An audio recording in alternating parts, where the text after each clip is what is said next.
বাংলাদেশের তরুণদের দৈনন্দিন জীবনে সোশ্যাল মিডিয়া এমনভাবে জড়িয়ে গেছে যে এখন এটা শুধু বিনোদন নয়, বরং মানসিক স্বাস্থ্য আর ঘুমের উপর বড় ধরনের প্রভাব ফেলছে। সাম্প্রতিক সময়ে nature and science of sleep এ প্রকাশিত একটি নতুন গবেষণা এই প্রসঙ্গটিকে আরও জোরালোভাবে সামনে এনেছে।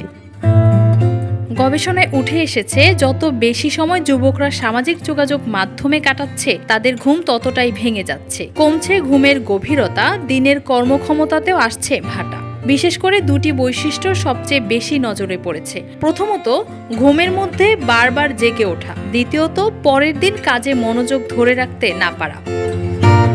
আরও গুরুত্বপূর্ণ হলো, লিঙ্গভেদে এই প্রভাব সমান নয়। নারী শিক্ষার্থীদের ঘুমের মান সোশ্যাল মিডিয়া আসক্তিতে বেশি ক্ষতিগ্রস্ত হলেও সামগ্রিকভাবে পুরুষ শিক্ষার্থীদের ব্যবহার অনেক বেশি। অর্থাৎ এক পক্ষের ঘুম বেশি নষ্ট হয়, আরেক পক্ষের ব্যবহার বেশি।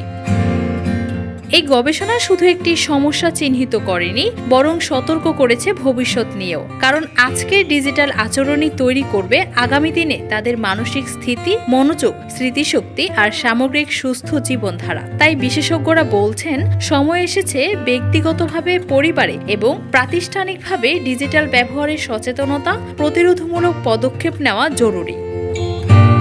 News desk, Dhaka TC.